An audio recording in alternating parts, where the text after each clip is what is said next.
Hi guys, welcome back to my channel. So నా ఛానల్కి ఇంకా ఎవరైతే సబ్స్క్రైబ్ చేయలేదో ప్లీజ్ సబ్స్క్రైబ్ చేయండి. గుడ్ మార్నింగ్ గైస్, ఈరోజు డే 3. సో ఈరోజు బీచెస్ పూల్ అవేవో కవర్ చేద్దామని చెప్పారు అండ్ 10 కల్లా వెకేట్ చేయాలి. ఇప్పుడు టైం అయితే 9:50 అయింది. వాళ్ళు అక్కడ టెంట్ అది సెట్ చేస్తున్నారు క్లోజ్ చేయడానికి అండ్ లగేజ్ అంతా ప్యాక్ చేసేసారు ఆల్రెడీ. మేము రెడీ అయ్యి వచ్చేసరికి నైట్ మిగిలిపోయిన బార్బీక్యూ తింటున్నారు ఫ్రెండ్స్ వీళ్ళు. నేనేం తినట్లేదు.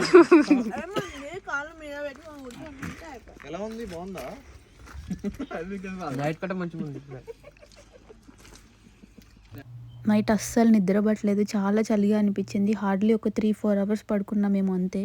ఈ వీడియోతో ఇంకా స్కాట్లాండ్ ట్రిప్ ఎండ్ అవుతుంది. ఈ వీడియోలో మొత్తం బడ్జెట్ ఎంత అయింది, పర్ పర్సన్కి ఎంత పడింది అనేది మొత్తం ఎక్స్ప్లెయిన్ చేస్తాను. స్కాట్లాండ్ ఎవరు రావాలనుకున్నా మినిమం ఒక 1 వీక్ ఉండేలాగా ప్లాన్ చేసుకోండి, ఎందుకంటే మొత్తం జర్నీలోనే అయిపోతుంది టైం అంతా. మేము 4 డేసే ఉన్నాము. చూడాల్సిన లొకేషన్స్ మోస్ట్లీ కవర్ చేసాం, కానీ ఇంకా చూడాల్సినవి చాలా ఉన్నాయి. స్కాట్లాండ్లో బెస్ట్ పార్ట్ ఏంటంటే ఈ మౌంటైన్స్. సో మనకి ఎంత జర్నీ చేసినా కూడా బోర్ అనిపించదు. ఎటు చూసిన మౌంటైన్స్తో మంచి వ్యూస్తో కనిపిస్తూ చాలా బాగుంటుంది. ఈరోజు ఐల్ ఆఫ్ స్కేల్లో మేము వెళ్ళబోయే first location టలిస్కర్ beach.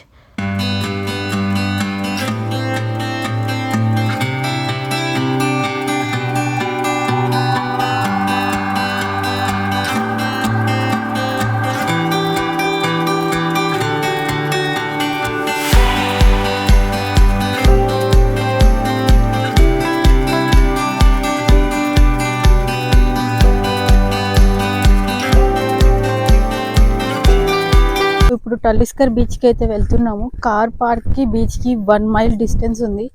So walk చేసుకుంటూ వెళ్ళాలి. బట్ వెదర్ అయితే కొంచెం నిన్నటితో మొన్నటితో కంపేర్ చేస్తే ఈరోజు బాగానే ఉంది. సో వాక్ చేస్తున్నాం. బీచ్ దగ్గరికి వెళ్ళాక మళ్ళీ చూపిస్తాం. సో మేము స్పీకర్ పెట్టుకుని చిల్ అవుతూ వెళ్తున్నాం గైస్. చాలా దూరం ఉంది కానీ బీచ్కి అయితే వచ్చేసాం ఆల్మోస్ట్.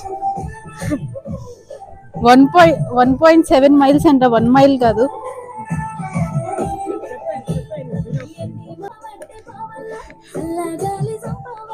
బీచ్ దగ్గరికి అయితే వచ్చాము. ఇది రాక్ బీచ్. యాక్చువల్లీ మా ఫ్రెండ్స్ దిగుదాం అనుకున్నారు, కానీ ఇక్కడ దిగితే ఖచ్చితంగా దెబ్బలు తగులుతాయని చెప్పి డ్రాప్ అయ్యి నెక్స్ట్ వేరే బీచ్లో దిగుదామని ఫిక్స్ అయ్యారు. ఇప్పుడు బీచ్లో అయితే దిగలేదు, దిగడానికి అవ్వలేదు.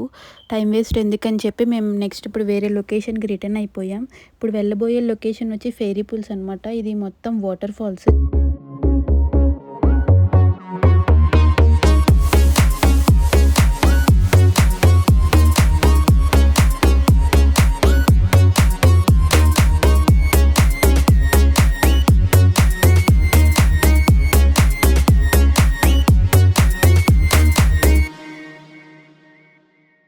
ఇప్పుడే ఫెయిరీ పూల్ దగ్గరికి వచ్చాము.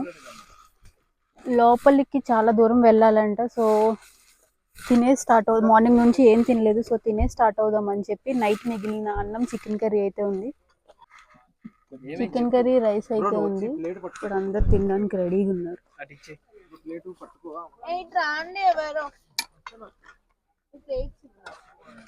ఇది మా ఫుడ్. ఇప్పుడు తినేది బ్రంచ్. యాక్చువల్లీ మార్నింగ్ బ్రేక్ఫాస్ట్ కూడా ఏం చేయలేదు. తిన్న తర్వాత చెయ్యి ఇక్కడ కడుక్కుంటున్నారు ఫ్రెండ్స్, వాటర్ లేక. వాటర్ మన దగ్గర లేక. సో ఇప్పుడు మేము ఇవి ఎంత నడవాలి, ఎంత డిస్టెన్స్ అనేది నాకు కూడా క్లారిటీ లేదు.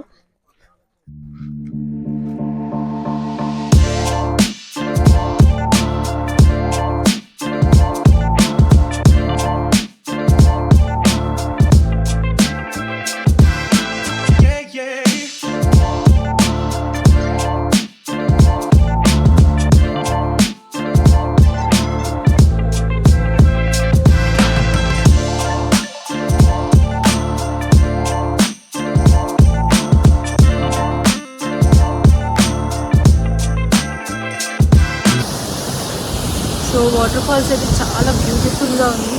స్టార్టింగ్ నుంచి ఇక్కడ వరకు వే అంతా వాటర్ ఫాల్సే కనిపించింది. ఎక్కడ చూసినా కూడా చాలా అంటే చాలా బ్యూటిఫుల్గా ఉంది. అసలు ఎవరైనా రావాలనుకుంటే స్కాట్లాండ్లో ఈ ప్లేస్కి అయితే డెఫినెట్గా విజిట్ చేయండి. ఈ ప్లేస్ వచ్చేసి ఫెయిరీ పూల్స్ అనమాట. చాలా బ్యూటిఫుల్గా ఉంది అసలు. సో ఇప్పుడే వాటర్ ఫాల్స్ దగ్గరికి అయితే వచ్చాము. మొత్తానికి పైన అంత పైన నుండి అక్కడ మా ఫ్రెండ్స్ ఉన్నారు కదా, అక్కడ నుండి కింద వరకు అయితే వచ్చాము. అప్పుడు మా ఫోన్ కోసం వెయిట్ చేస్తున్నారు. ఫెయిరీ పూల్స్ దగ్గర ఒక 3 to 4 hours టైం స్పెండ్ చేసి ఇప్పుడు నెక్స్ట్ మేము ఓల్డ్ మ్యాన్ స్టోర్ అనే ప్లేస్కి స్టార్ట్ అయ్యాము. రెడ్ కలర్ పక్కకి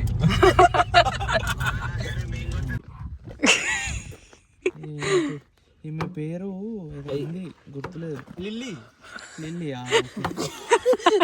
వాళ్ళ హస్బెండ్ జాస్మిన్.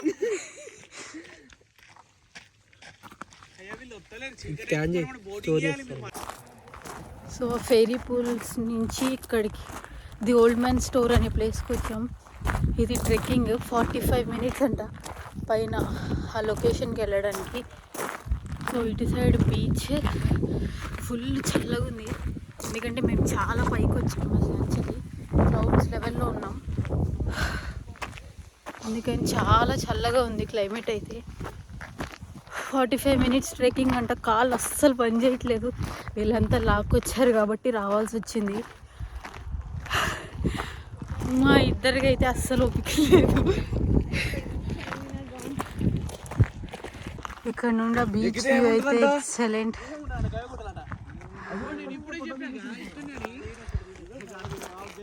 సో ఈ వ్యూ చూడడానికి అందరూ వెళ్ళమంటున్నారు. సో మేము హాఫ్ వే కూడా కాదు, జస్ట్ ఒక 20 minutes వాక్ చేసి మళ్ళీ రిటర్న్ వెళ్ళిపోతున్నాం.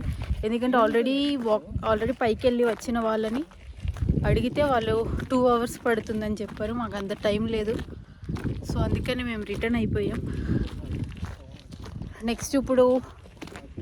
నెక్స్ట్ ఎక్కడ క్యాంపింగ్ వేయాలనేది చూడాలి.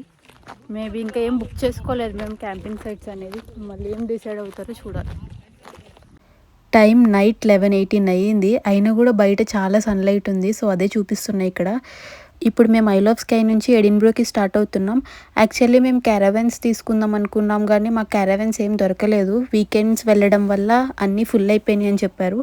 సో ఫైనల్గా మేము హాస్టల్ తీసుకున్నాం.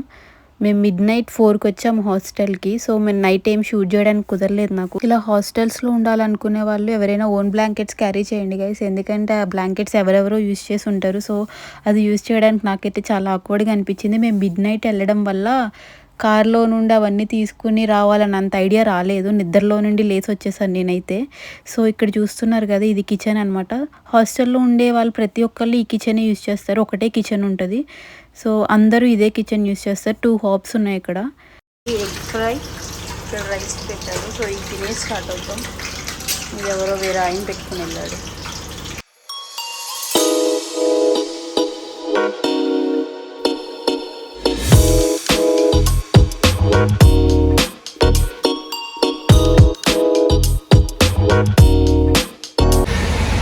గుడ్ మార్నింగ్ గైస్, ఈరోజు డే 4. సో మేము నిన్న నైట్ ఐల్ ఆఫ్ స్కై నుంచి ఎడిన్బ్రోకి అయితే స్టార్ట్ అయ్యాము. ఐల్ ఆఫ్ స్కైలో ఇంకా చూడాల్సిన లొకేషన్స్ చాలా ఉన్నాయి, కానీ మా దగ్గర టైం లేదు. సో ఎడిన్బ్రో చూడాలి అని చెప్పి ఎలా అయినా నిన్న నైట్ స్టార్ట్ అయ్యాము. అండ్ నేను అక్కడ 10కి స్టార్ట్ అయితే ఇక్కడికి వచ్చేసరికి 4 అయింది midnight. ఇంకా హాస్టల్ తీసుకుని హాస్టల్లోనే స్టే చేసాము. నిన్న నైట్ 4కి రావడం వల్ల 4 hours ఎక్స్ట్రా మనీ పే చేయాల్సి వచ్చింది. సో హాస్టల్ ఫీజు అయితే 89 pounds ఎంతో ఉంది. బట్ మేము లేట్ రావడం వల్ల 1 hourకి 10 pounds ఎక్స్ట్రా అంట. సో మేము 40 pounds ఎక్స్ట్రా పే చేసాము. మా ఫ్రెండ్స్ అయితే వెళ్తున్నారు హాస్టల్ నుండి.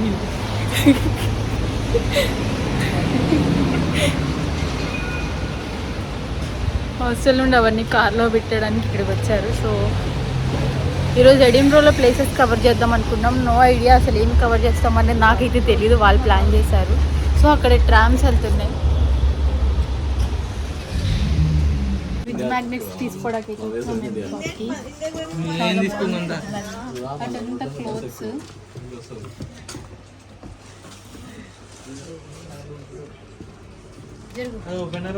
ఇది తీసుకుంటాం. స్కాట్లాండ్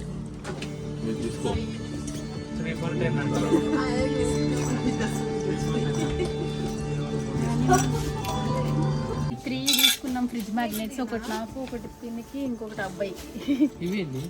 3 తీసుకున్నాం. ఇక్కడ పేర్లు అన్నీ ఉన్నాయి, ఎడిన్బర్గ్, గ్లాస్గో, ఇన్వర్నెస్, క్లౌచ్నెస్ అని చెప్పి. స్కాట్లాండ్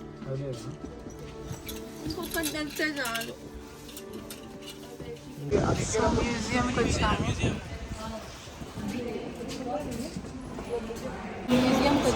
అటు సైడ్ అంతా స్కాట్స్ కింగ్డమ్ గురించి, అంటే ఇంతకుముందు కింగ్స్ యూజ్ చేసిన వెపన్స్ అవన్నీ అటు సైడ్ పెట్టారు. సో ఇటేమో సైన్స్ అండ్ టెక్నాలజీ గురించి, అంటే కార్స్, బైక్స్ అవన్నీ ఇటు సైడ్ పెట్టారు.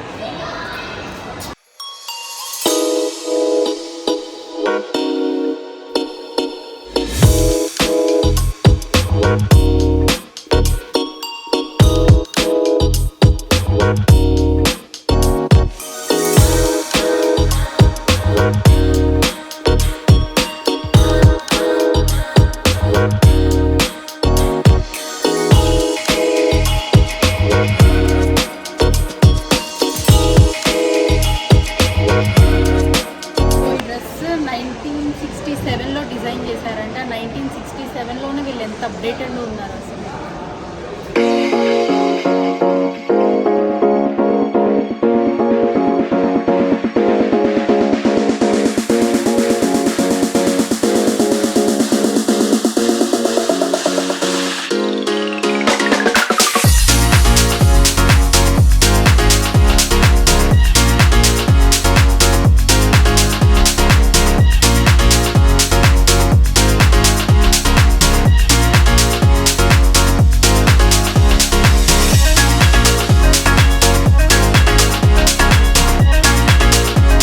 టూర్ బస్ ఎక్కుతున్నాం ఇప్పుడే సిటీ అంతా చూడడానికి.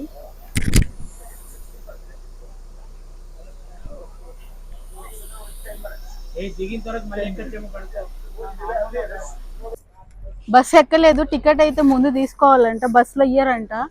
ముందు ఎక్కడో మేము వెతుక్కుని ఇప్పుడు వెళ్ళాలి, తెలియదు మాకు కూడా ఎక్కడ తీసుకోవాలనేది. ఎక్కుతున్నాం. టికెట్ వచ్చి 16 pounds పడింది స్టూడెంట్స్ కాబట్టి. నార్మల్ గా అయితే 18 pounds అంట. మాకు పైన కూర్చోవాలని ఉంది, ప్లేసెస్ ఉన్నాయో లేదో చూడాలి.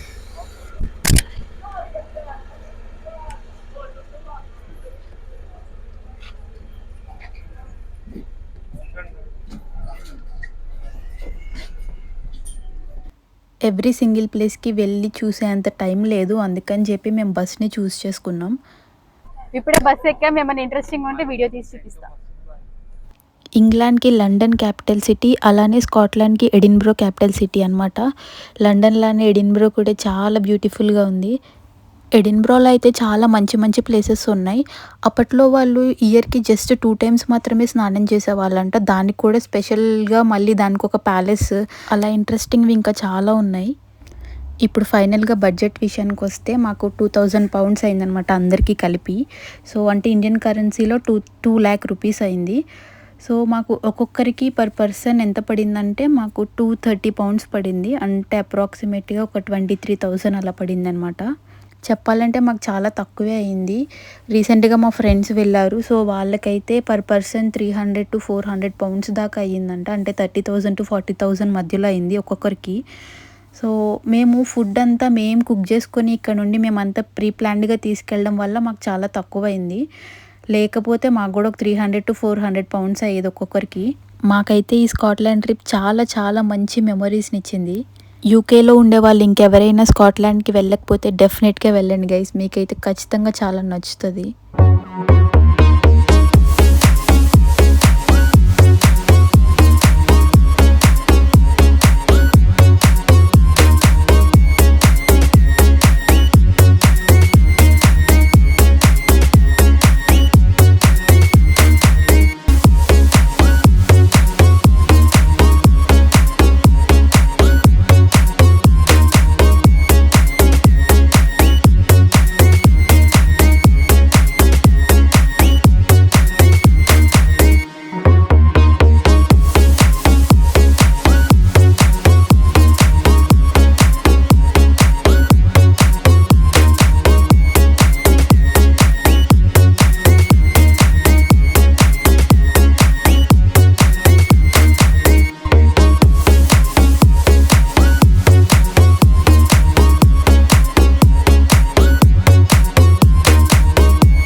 ఈ బస్సు ఏంటంటే మనం ఎంతసేపు అయినా బస్సులో ఉండొచ్చు. అలా అని మధ్యలో మనకి ఏమైనా లొకేషన్ ఇంట్రెస్టింగ్ అనిపిస్తే దిగి ఆ లొకేషన్ ఎక్స్ప్లోర్ చేసి మళ్ళీ బస్సు ఎక్కచ్చు.